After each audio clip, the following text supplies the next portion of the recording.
Bienvenue dans cette nouvelle édition du Africa Tonight sur Africa 24 à la une de l'actualité. La démocratie est en construction au Togo. Le prochain scrutin présidentiel prévu le 22 février 2020 pourrait être un réel tournant pour la sphère politique du pays, notamment en matière de construction et de changement. Jean-Paul Agbo, journaliste et auteur de l'ouvrage « La démocratie est en construction au Togo », viendra nous parler de son ouvrage et l'évolution du processus démocratique dans le pays grâce aux différentes réformes prises en mai 2019. Au Cameroun, les autorités douanières ont enregistré une hausse en 2019 de leurs recettes avec près de 971,7 milliards de francs CFA collectés. Une hausse qui ravit le gouvernement qui cherche à optimiser ce secteur. Et en fin d'édition, les populations maliennes subissent les effets de la crise sécuritaire au Mali, notamment avec les déplacements forcés et une insécurité alimentaire qui toucherait en 2020 plus d'1 million de personnes. Pour faire face à cette situation, 390 milliards de dollars sont nécessaires selon le gouvernement. Mais tout d'abord, dans l'actualité, le coronavirus inquiète de plus en plus en Afrique, notamment avec plusieurs cas suspects en Côte d'Ivoire. Une jeune étudiante ivoirienne arrivée de Pékin est placée en quarantaine le 25 janvier et qui présentait un syndrome grippal avec toux, éternuement et difficultés respiratoires. Les résultats des tests se sont révélés négatifs au coronavirus selon une information officielle à la date du 29 janvier du ministère de la Santé et de l'hygiène publique du pays. Néanmoins, 9 patients restent sous surveillance dans l'île Maurice avec 2 patients en isolement, tous venus principalement de la région de Wuhan, berceau du coronavirus en Chine, une région mise sous quarantaine et où plusieurs étudiants africains se retrouvent bloqués, notamment 300 étudiants camerounais qui se retrouvent dans une situation critique et demandent l'aide du gouvernement pour un rapatriement d'urgence. Au Togo, l'élection présidentielle prévue pour le 22 février 2020 s'annonce décisive pour l'avenir du pays et celui des Togolais. Les candidats principaux étant le président sortant Faure Gnassingbé et Jean-Pierre Fabre qui s'est retrouvé deuxième à l'élection présidentielle de 2015. 5 ans plus tard, un nouveau défi entre les deux hommes politiques se profile. Le candidat de l'Union des forces de changement entend se battre jusqu'au bout et pour un processus électoral transparent. Portrait de ce candidat de l'opposition, Jean-Pierre Fabre, dans ce reportage d'Aimé Fakofi. Jean-Pierre Fabre, candidat à la présidentielle de 2020. Le sexagénaire est économiste de formation. Dans les années 90, il fait son entrée publique en politique et devient 2 ans plus tard secrétaire général du parti d'opposition Union des forces de changement. Aujourd'hui, président de l'Alliance nationale pour le changement, il estime être l'homme politique le plus constant de l'opposition togolaise. Le candidat Jean-Pierre Fabre possède la fibre démocrate comme il l'a toujours montré depuis toujours. Et le candidat Jean-Pierre Fabre est constant. Il est constant. Vous avez parlé tout à l'heure d'opposition radicale. Non, je ne suis pas un opposant radical. Je suis un opposant normal. Aux présidentielles de 2010 et 2015, Jean-Pierre Fabre était respectivement candidat de l'Union des forces de changement et de la coalition de l'opposition CAP 2015.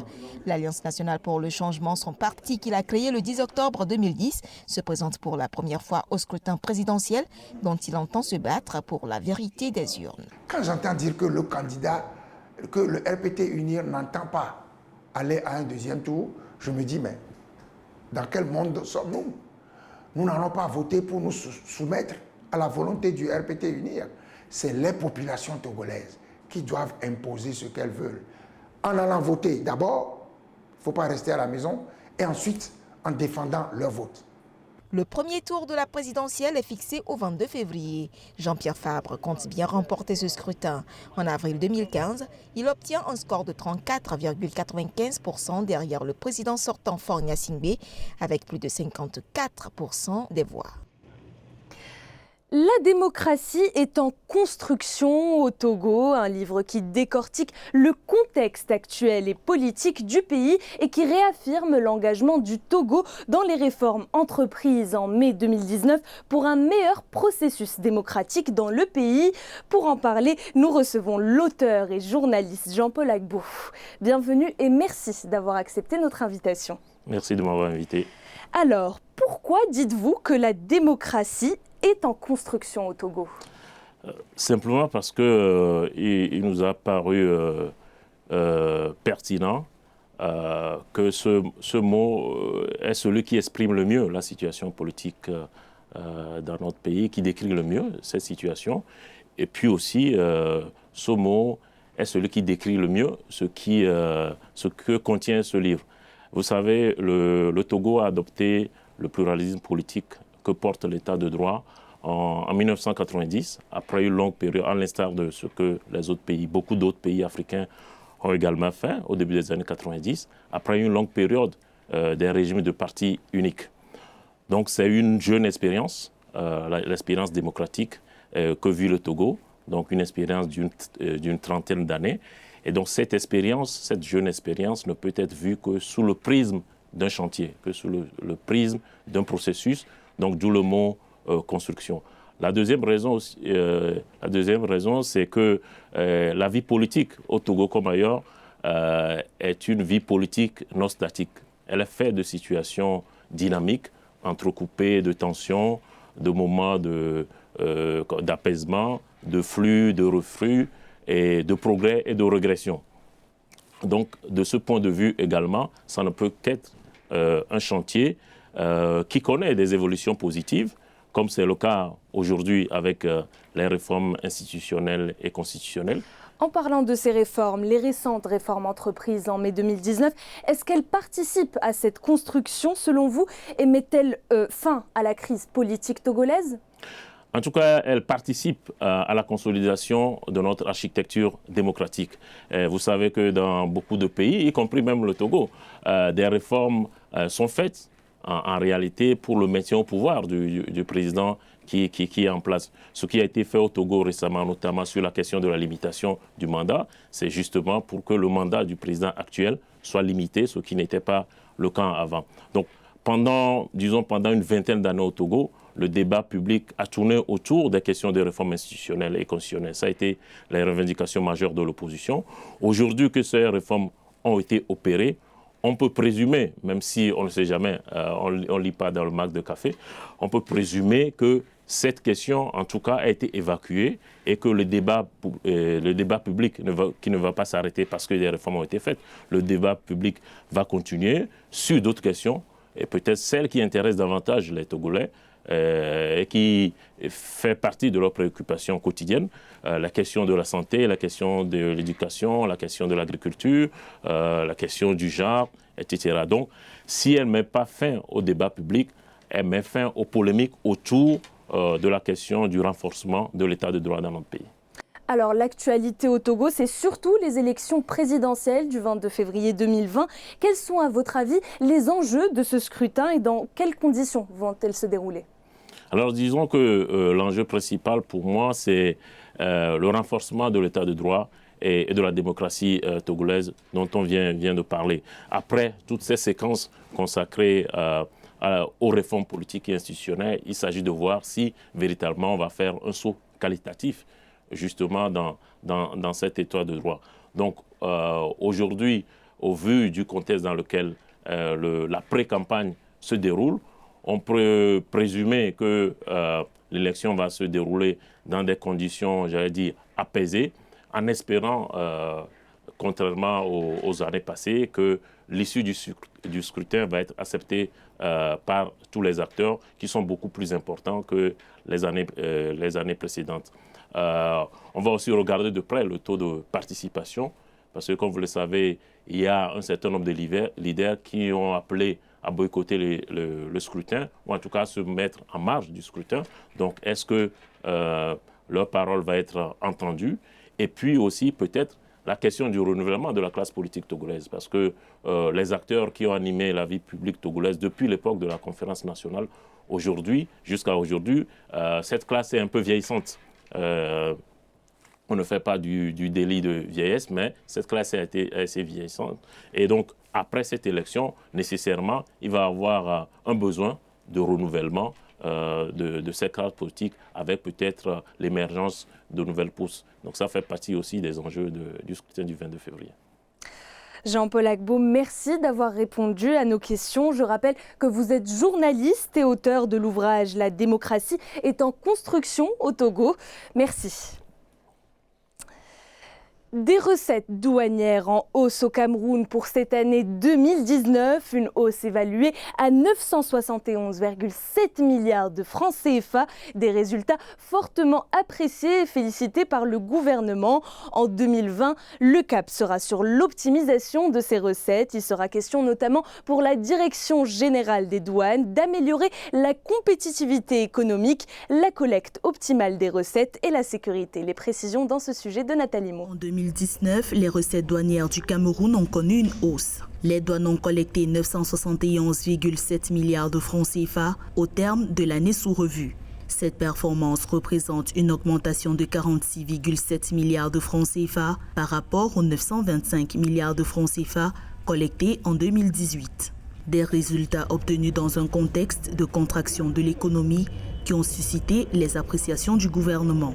Les performances des unités douanières incitent à l'optimisme. Cela est d'autant plus important en ce temps où l'urgence est à la maximisation des ressources non pétrolières pour renforcer notre résilience économique. La douane camerounaise a réussi à dépasser de 14,3% ses prévisions initiales de 850 milliards de francs CFA de revenus en 2019. Pour l'année 2020, le directeur général des douanes, Edwin Fongod Nuvaga, a présenté les orientations qui vont intéresser ses services. Il s'agira pour la douane camerounaise d'améliorer la compétitivité économique, la collecte optimale des recettes et la sécurité.